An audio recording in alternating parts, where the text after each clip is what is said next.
السلام عليكم ورحمة الله وبركاته. ازيكم يا حبايب قلب؟ عاملين ايه؟ انا شيماء العدو، دي قناتي. احنا ان شاء الله النهاردة هنعمل مع بعض البطاطا الحلوة بطريقة سهلة وبسيطة جدا جدا.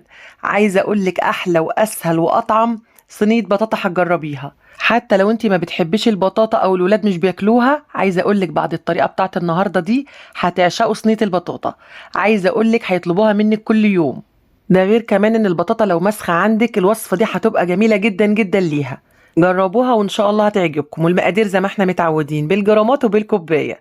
يا ريت بقى كل اللي حابب يكمل معانا الطريقة والفيديو، يا ريت ما تنسوش اللايك والشير والاشتراك في القناة.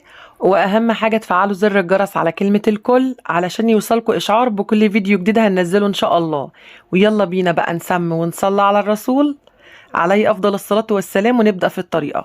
ودلوقتي بقى معانا اول حاجه في المقادير طبعا هي البطاطا. معانا كده كيلو ونص من البطاطا. ويا ريت تختاري البطاطا الحمراء، بتكون افضل من البطاطا البيضاء. ليه بقى؟ بتكون مسكره كده ولونها بيبقى حلو في الوصفه. كده كده البطاطا لو مسخه هنستخدمها عادي، مش هيحصل اي حاجه. بس بدل ما تضيفي سكر من بره، هيكون فيها سكره طبيعيه كده على شويه السكر اللي انت هتضيفيهم. فبالتالي مش هتضيفي سكر كتير. وعايزه اقول لكم ان انا اول ما بشتريها بروح حاطاها كده في شويه ميه الاول ونقعاها. وبعد كده بغسلها كويس جدا جدا وانشفها واقشرها. وطبعا انا عملت معاكم البطاطا قبل كده كذا مره على القناه بطرق مختلفه عن ديت. لو حابه تبحثي عنها هتكتبي بقى صينيه البطاطا وجنبها اسمي وتبحثي. عملنا البطاطا قبل كده بالسميد وكانت جميله جدا جدا. ودلوقتي بعد ما قشرت البطاطا بالشكل دوت هبتدي بقى اقطعها كده لطرنشات. طرنشات رفيعه مش تخينه. وده علشان لما نيجي نسويها على النار ما تاخدش معاكي وقت في التسويه. دلوقتي بقى هبتدي اخرطها كلها بالشكل دوت. وبعد كده بقى هجيب حله او طاسه كبيره كده، وهنقل فيها البطاطا بقى اللي انا خرطتها دي علشان اسويها. ومش شرط حله تيفال خالص، اي حله موجوده عندك هتنفع. دلوقتي فضيت البطاطا، هنضيف بقى عليها بقيه المكونات. هنضيف عليها ايه بقى؟ هنضيف عليها كده من 4 ل5 معالق من السكر. يعني تقدري تضيفي كده 4 معالق بس او 5 معالق بس. انا بالنسبه لي هضيف 5 معالق. 5 معالق كبار كده زي ما انتم شايفين. زي ما قلت لكم حتى لو البطاطا مسخه السكر هيسكرها عادي، مش هيحصل اي حاجه. دلوقتي بقى هنعمل ايه؟ هنضيف كده كوبايه الا ربع من الحليب. وطبعا تقدري تحطي كوبايه الا ربع من الميه، مش هيحصل اي حاجه خالص. عندك حليب حطي، ما عندكيش هتحطي برضو كده كوبايه الا ربع من الميه مكان الحليب. دلوقتي بقى انا رفعت الحله على النار زي ما انتم شايفين كده. واول ما بتغلي كده وتبقبق معانا هبتدي اوطي عليها كده زي السهريه. يعني كانك بتسوي رز او بترددي رز بالظبط. دلوقتي بعد ما استوت وبقت زي الحنه كده، لو في حليب باقي كده في الحله بروح رافعه النار في الاخر خالص كده وانا واقفه قدام الحله، لغايه لما الحليب ينشف على الاخر. اول ما بينشف بروح طافيه على الحله على طول، بحيث ان انا اتخلص كده من الميه اللي موجوده في الحليب. يعني بمعنى اصح انا عايزاها تكون مستويه كده ومش فيها اي سوائل خالص سواء حليب او ميه.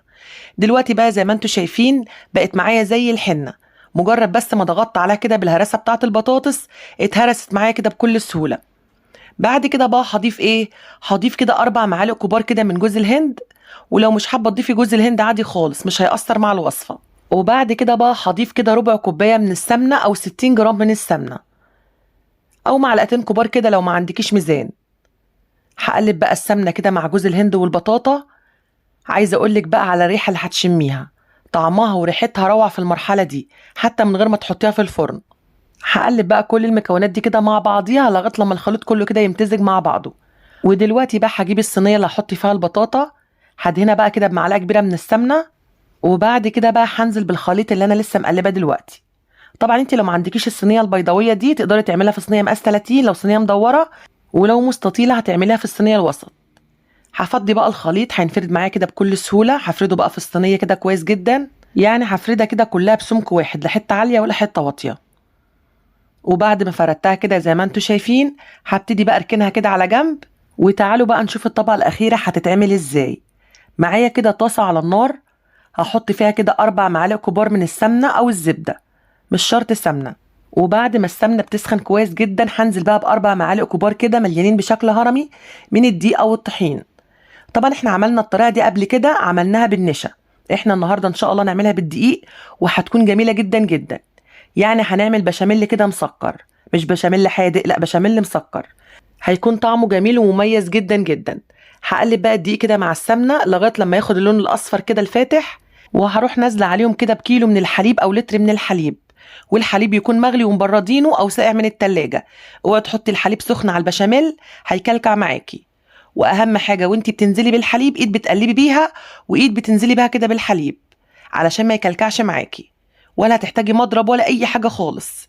امشي بنفس الخطوات ومش هيكلكع معاكي نهائيا. مادام الحليب بارد وانتي بتقلبي على طول في ساعتها كده مش هيكلكع معاكي نهائيا. وعايزه اقولك هيكون طعمه جميل جدا جدا، بالذات بعد الاضافات اللي احنا هنضيفها. هنضيف ايه بقى دلوقتي؟ هنضيف كده نص معلقه صغيره من الفانيليا، وهنقلب الفانيليا الاول. وبعد كده بقى هضيف ايه؟ هضيف كده 4 معالق كبار من السكر. يعني كل كوبايه حليب بتاخد معلقه كبيره من السكر، معلقه كبيره من السمنه، معلقه كبيره من الدقيق. دلوقتي بعد ما نزلت ب4 معالق كبار من السكر، لو حابه بقى تضيفي قشطه وتدسمي الخليط شويه، هتضيفي كده 3 معالق كبار من القشطه او وش الحليب. يعني لما بتيجي تغلي الحليب وتحطيه في التلاجة بيطلع وش، هي دي القشطه. مش حابه تحطي قشطه مش هيحصل اي حاجه خالص. دلوقتي بقى قلبت كله كده مع بعضه لغايه لما القشطه هتسيح معايا كده في الخليط وتفك. كده خلاص الخليط اصبح جاهز معايا.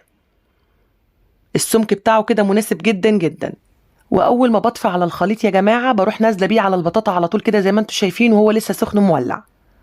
بعد كده بقى هجيب المعلقه كده واسوي البشاميل كده على وش الصينيه، وهسيب بقى الصينيه تبرد كده لمده 10 دقايق يا دوبك بس تعمل قشره معايا كده، يعني مش شرط تبرد. وده كان شكل الصينيه بعد ما فات كده 10 دقايق زي ما انتم شايفين، يا دوبك بس عملت قشره. هرش بقى رشه كده من السكر البودره عليها، وده علشان تاخد اللون المكرمل الجميل اللي انت شفتيه كده في اول الفيديو. رش عليها رشه خفيفه كده من فوق، وبعد كده دخليها الفرن. وده كان شكلها جوه الفرن يا جماعه. هتسخنوا الفرن على درجه حراره 200 وتدخليها في الرف الوسطاني. واول ما تستوي من تحت كده ومن الحراف بتطفي من تحت وتشغلي الشوايه وتحمري وشها.